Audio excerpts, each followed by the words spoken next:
वित्त मंत्री निर्मला सीतारमण ने बुधवार को वित्तीय वर्ष 2023-24 के लिए संसद में आम बजट पेश किया। नरेंद्र मोदी सरकार के दूसरे कार्यकाल का यह आखिरी संपूर्ण बजट है। इस दौरान वित्त मंत्री ने साल भर का खाका प्रस्तुत किया।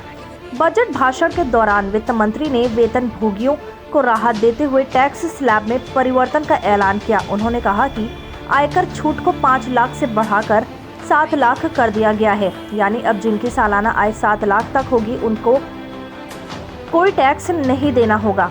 इसके बावजूद लोग सोशल मीडिया पर सरकार से नाराजगी जाहिर कर रहे हैं। सोशल मीडिया पर 80C और न्यू टैक्स रिजीम ट्रेंड कर रहा है। आइए जानते हैं कि आयकर सीमा बढ़ाए जाने के बाद भी लोग क्यों नाराज हैं।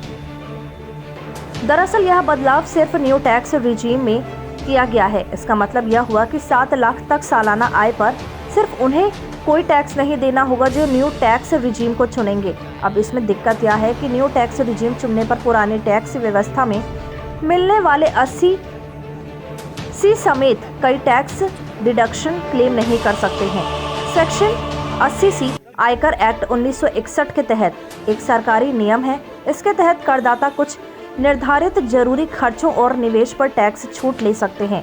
80C के तहत EPF, school fees, PPF, home loan repayment, ELS, Sukanya Samriddhi Yojana, NSC जैसे खर्चों पर डिडक्शन क्लेम कर सकते हैं। लोग मांग कर रहे थे कि इस बजट में 80C के तहत मिलने वाली छूट को बढ़ाकर 2 लाख कर दिया जाए। इसके अलावा स्टैंडर्ड डिडक्शन को भी 50,000 रुपए से बढ़ाकर 1 लाख कर दिया जाए। पर सरकार ने ओल्ड टैक्स रिजीम चुनने वालों को कोई राहत नहीं दी है। लोगों का कहना है कि सारी छूट क्लेम करके पहले भी 7 लाख तक ही सालाना आय पर कोई टैक्स नहीं देना पड़ता था, बल्कि 7 लाख से ऊपर कमाने वाले लोग भी HRF, home loan, PPF, NPS, medical insurance में डिडक्शन क्लेम करके सारा टैक्स बचा लेते थे। ऐसे में नए टैक्स रिजीम में जो छूट दी गई है उससे कोई खास फायदा नहीं होगा। केंद्र सरकार ने न्यू टैक्स रिजीम को 1 अक्टूबर 2020 को लागू किया था। इनकम टैक्स की इस व्यवस्था में नए टैक्स स्लैब बनाए गए, जिसमें टैक्स की दरें तो कम थी, लेकिन इनकम टैक्स में मिलने वाले सारे डिडक्शन और छूट को खत्म कर दिया गया।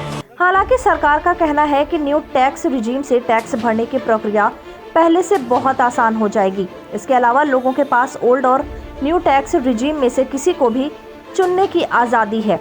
ट्विटर पर एक यूजर ने लिखा, पुराने टैक्स रिजीम में कोई बदलाव क्यों नहीं किया गया? 80C के तहत 1.5 लाख रुपए के टैक्स डिडक्शन में कोई बढ़ोतरी नहीं की गई है। मिडिल क्लास टैक्स पेयर्स को कोई बड़ी राहत नहीं दी गई है। सरकार को न्यू टैक्स रिजीम में 80C और होम लोन पर मिलने वाली छूट को शामिल करना चाहिए था। क्या सरकार बजट को हतोत्साहित कर रही है?